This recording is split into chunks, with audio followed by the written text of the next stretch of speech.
Alright fellas, here we're back in Pokemon Masters, and today we're going to be looking at Archer at 3 out of 5 with the EX. I've already went over his kit for the 1 out of 5 video that I did yesterday, which I would probably recommend going and watching that video. It actually shows a lot of what he can do really well at 1 out of 5, and, well, that's kind of the point. But I think he's actually pretty solid at 1 out of 5. Dupes, they do some things for him, but honestly, 1 out of 5 for him, honestly good enough. I've got 4 separate grids here that we're going to look at, which are the Nuking grid here, which has Cakewalk, Speedster, Sync, so 100% multiplier when maxed out with Cakewalk, Speedster Sync being a 50% multiplier because it's Speedster Sync 5. And then we have 1 Sync node because we couldn't pick up the other one, sadly. Great Energy is annoying. And then Gobsmack 4 and Tripwire 2. Just Gobsmack 4 is just there because I don't have a better route to getting the energy I needed. And then Tripwire 2 is 4 extra speed debuffs for the Cakewalk. And then Scorching Touch was required to get Speedster Sync, so yeah. Then we have the Propulsion nuke, which is an altered version of the nuke, where we only have 1 Sync node and Cakewalk, but we also have the Propulsion 9 on the trainer move, which is really good, as well as Trip Up 9 4, or what the fuck? Trip Up 9 and then Gobsmack 4. Safety Tether as well, which can be pretty decent. Utility nuke, or not nuke, just the utility grid, which isn't probably it's not like the best grid, but this is one grid I do like a lot because it's very simple. You have aggravation 1 for your flinches on bite, and you have the sync countdown from the trainer move. That's pretty much all you need. Catalyst as well, combine that with the speed buffs he gets from his trainer move, and that can be good. And the trainer move NPR for evasion and speed buffs as well. And then I just went for a funny DPS grid because he's only got bite and flame charge, but for some reason they opted to give him Hunter's Instinct as a passive skill for more DPS, as well as these 2 DPS nodes here. So we're going to see just how well he's able to perform here. Yeah, and then we have Cakewalk for kind of a nuke setup as well, and then I'm pretty sure we got, trainer move NPR, so whatever. Well, let's try out the Nuking grid first here. We'll take him into Stadium, see how well he's able to perform. Not sure how well he's going to do, but we're going to try, right? We're going to try, get ourselves a good setup, and see just how it goes. I figured to face Cresselia to showcase Archer's nuke, super effective and all. I don't feel like trying an off-type showcase because I don't even have Dark Zone, and the setup's just too annoying for me because, again, don't have Dark Zone, or a lot of these characters that Archer would work well with. So, if you like it, good job. If you don't like it, oh well. So there we go. Let's try and get some evasion debuffs. I'll probably have to reset until we're actually able to get some consistent evasion debuffs in here because Cresselia is an asshole. That's just how it is. See, we're getting a lot of misses in there as well. No evasion debuffs. See, it can be a problem. So, we do have to deal with that. Okay, there's 1 evasion debuff, which is fucking surprising, honestly. But the more debuffs we're able to get in here, the better, because Archer's nuke is reliant on having his own speed raised by any amount, and then fully debuff speed for the full nuke there, which isn't too hard. Just relying on these evasion debuffs can be a problem sometimes. So can I get it? There's -1 on the evasion. Alright, the more the evasion is debuffed, the better. Because we're going to keep missing otherwise. Which can be a big annoyance, big problem. Okay, I don't care, that's fine. And we'll go ahead and go use the nuke, I guess, that's fine. Okay, yes, we got the evasion down. So -6 evasion here. What are we doing? Because I'm pretty sure this is where Cresselia is weak to physical damage. There are some bars where she isn't. 41,000 damage. It's also -3 defense debuffs plus support EX, but still, it's not too shabby, honestly. For like this early on in the battle, it's definitely not too bad. We'll go ahead and try and get Dark Rebuff in there, though I'm pretty sure it is to the point where she is weak to special attacks at this point, so this isn't going to do too much for us. We'll try and go for a nuke anyway, see how it goes. So what are we looking at? Okay, big whoop. Well, it seems like a Latias isn't going to move, so let's see. This is probably going to take it down to below half at least, if not take out the entire bar. 17,000 damage, yeah, pretty much what I said. With the damage reduction, of course, from Cresselia too. That Toxic's going to be annoying, but we can just hope it misses, I guess. It does have -6 accuracy. And it did fail, gotcha, awesome.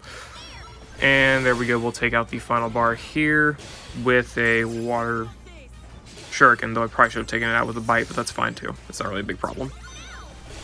And I do want to queue up a Brutal Swing so we can get the Dark Rebuff in here. Neat. And now we'll go ahead and go for the nuke here as well, since Cresselia is fully debuffed. Ah, damn it, I forgot to I forgot to put it into the dark rebuff. That's fine though. How much without the dark rebuff? Though it's pretty sure it's, you know, got the barrier up. Though I don't remember. I forget the Cresselia barriers. Even with the Brawn Barrier 8. Brawn Barrier 8. Oh, okay. So Brawn Barrier 8, which is an 80% damage reduction, and we still did over half of Cresselia's health bar in damage. That speaks volumes to how decent that nuke is. That's pretty good, yeah. Okay, that's a pretty good nuke for sure. We'll look at his Alter Nuke. I don't know if I want to do it in the stadium, though. Because his Alter Nuke is more so just like combine it with Propulsion, and then you have a tiny bit extra damage. That's mostly all it is. It's just a little bit extra damage, but you've also got that trainer move Propulsion. But the trainer move Propulsion is definitely more noticeable in the stadium for sure. So I guess we'll go ahead and look at it over there. Alright, here we are with the Altered Nuke for Archer here. So this nuke is honestly not really worth anything for the most part. This is mostly better for his utility grid, if anything, honestly. I would just use his utility grid for this scenario, if anything, but I figured I may as well show the 2.5 damage he's going to be doing. This Altered Nuke with Propulsion is mostly for, like, probably Dark Week stadiums, where you're actually going to be doing, like, somewhat relevant damage. But outside of that, nothing really too crazy. It's just the sync countdown is the big thing for him, which, obviously, you know, sync countdown, really, really good, right? See, 9,000 damage, not the greatest damage, of course. But with the sync countdown, combine that with Signusuit May's sync countdown, and that is a lot of sync countdown. I was able to get 3 sync moves in. I don't think it required turn denial. I think it just had a quad Q in it. That was it. And I was able to get a whole lot of, I was able to get 3 sync moves in before the enemy was able to get in 1. Pretty good, honestly. I don't think I flinched them until the very end. I don't think, anyway. I could be misremembering. But yeah, I pretty much targeted that side to do a little bit of damage and then nuked them with May. Doing that turn, well, okay, that was turn denial, I guess, so, okay, fair enough. But yeah, so turn denial there, in order to get some extra opportunity for sync countdown, and then we go ahead and just start spamming Blaze Kick on the Scizor here, trying to flinch it, though it doesn't really work. Speed debuffs would be really good if I would have given her, you know, or if I would have, like, candied May, or, like, had Cakewalk or whatever, but I didn't, so, I don't know what you want to say. I mean, that's just too bad, so sad, I guess.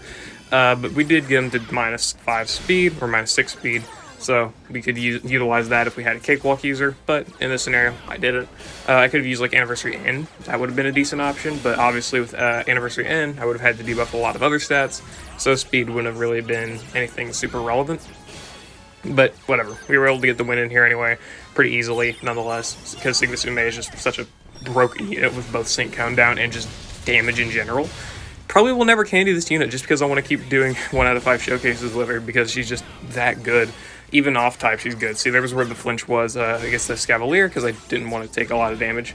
Bites, they actually start doing a tiny bit of good chip damage, but, you know, they were able to finish them off anyway, so no big problem there. Signusuits are all obviously for Sun and crit buffs, and physical moves next, I guess, so, yeah. There was that. Anyway, there are the parameters. Let's go ahead. We'll do a utility showcase with the Head Start 1, aggravation, all of that crap, right? So, yeah, I'll see you all over there. Alright, here we are versus Malva. So, I know this is a super effective type thing, so it's not, like, the most impressive, but they're also Century Entry, so that's a pretty big factor here, right? So they're taking half damage, essentially, from rock moves. I mean, I don't think the calculations work exactly like that, but, you know, in essence, you can pretty much say that for the most part. The sync countdown here from Archer and the flinches are really, really big. We do get a lot of flinches from Emmett as well, so it's pretty much a double flinch scenario, but it works out just fine anyway, and it was pretty fun, honestly. We were able to get the flinches in with Archer, Emmett, get the Sprint EX here as well, get a lot of sync countdown. That's what I love about Archer, is that, like, you get the first turn of sync countdown, and then you get the first turn of sync countdown after using your sync move as well. So you're essentially opening yourself up to an opportunity. Assuming you get some lucky flinches or extra sync countdown or something, you can get yourself 3 sync moves in before the enemy can get in 1. It's pretty fun, honestly. You can do it at 1 out of 5 as well. You just got to have a little bit more luck. You got to get the flinches. You got to potentially have some quad Qs, that type of stuff. But you can still get it off relatively easily as long as you know, like, what you're doing, what moves you're making, and whatnot. And this just kind of showcases how strong Emmett can be, because this is under Century Entry, and he's still doing like 4,000 damage-ish with these moves. It's pretty good, honestly. And as I said, we get a lot of sync moves in pretty quickly because of the sync countdown from Archer, the flinches from the turn denial with Emmett and Archer as well. We didn't crit Malva, which sucks. but still, you know, it's really good, really fun. See, there's the flinch, so we almost enable ourselves to get in a third sync move here if we were to play our cards a little bit better, or were to just get more flinches in. It would be so funny. See, sadly, we don't get the flinch in here, because if we would have, and we wouldn't have killed Malva, or defeated her Talonflame, whatever, you would have likely seen Emmett here get a third sync move in. So that would have been great to see, but we still win anyway because of Rock Slide damage. It took me a while to realize that Rock Slide with the Hit the Gas is stronger than Stone Edge on single target. I honestly didn't think about that at all. I just thought Stone Edge was always better, but I just never looked at the number differences, so I'm an idiot. Anyway, yeah, that was the utility showcase for Archer. Let's go ahead, look at his DPS against Cresselia again. That'll be fun. Alright, here we are versus Cresselia. Let's go ahead, change ourselves to the DPS grid. This is gonna be stupid. Obviously, it also has Cakewalk as well, so we can see a little bit of nuking stuff. Don't have Dark Zone, as I've stated numerous times in this video and other videos, but we do have Zinnia here for Dark rebuff, at least for one turn, and also for the stat debuff removal, or the stat removal, rather. So, let's go ahead. I probably should have actually used Archer's Turn move first, but that's fine. It's not too big of a problem. We'll go ahead and use X Attack All there. I probably should get NPR with Blue. I may have to reset for that, but that's no big problem. So, yeah, let's see. Yeah, I'm going to have to do that. That's fine. Okay, we got the NPR there, so now we're good. Let's go ahead and just keep doing this. I'm going to use Blue Sync move first for the EX, obviously, support EX. And then we'll probably have to use Zinnia's stuff here in a little bit. Yeah, probably in a little bit. Because otherwise, Cresselia is just going to start doing way too much damage to us. Okay, yeah, we'll go ahead and use an X Attack All here as well, get some attack debuffs, or some attack buffs, I mean. And then we'll go ahead and go for some Bite DPS, man, my favorite. So there we go, reduce all of their stats, reduce them down to half, that's fine. And now they're flinching. Okay, 3,000, okay. 3,000 damage, but that's also with the rebuff. You're hitting about half of Zinnia's crunches, which is actually not too bad, but obviously requires super effective damage, so that's just gonna happen as well. You probably shouldn't have queued that move up with Archer. Oh well, shit happens. We'll just wait, that's fine. I want to go ahead and use Archer's nuke first. So, there we go. Let's go ahead and use Archer's nuke, even though it is going to be against this phase, which is quite annoying, because it's the phase that has the damage reduction against physical attacks, so that's annoying. But we do also have the flinches, potentially, as well. So there's the Cakewalk. Yeah, I'm pretty sure everything activated, so I think we were fine. Flinch? My god. I'm trying to go for all these flinches, because Zinnia has a chance to flinch, 70% chance, I think. Archer has a 60% chance, and then Blue has a 60% chance. We can pretty much flinch lock Cresselia here for the entire, like, the duration of the battle for the most part. Unless, like, it gains immunity, which of course it can. There's the flinch there. Well, okay, Archer's actually a 30% chance because I don't have aggravation. Sorry, yeah, this is the DPS grid. I have to deal with that fact. Damn, that's pretty good. That's pretty good damage. Okay, Toxic, please, flinch. Thank you. Oh my god, I don't want to deal with Toxic. I hate Toxic. It's so annoying to deal with against Cresselia.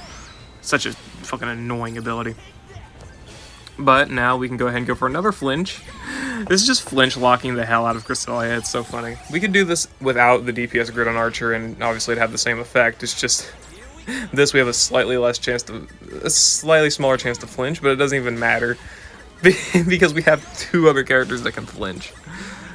So who's gonna flinch here? Blue flinched. Okay. And Zinnia? Nope, no flinch there. It's fine. Let's go ahead and use a crunch.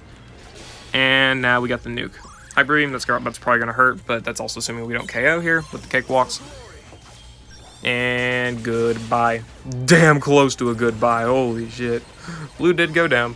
Oh, he should have had they should have given Blue last word. I'm pretty sure Executor learns Explosion, at least in Gen 1. Damn. Oh well, that's fine. Because we got the win in no matter what, that's fine.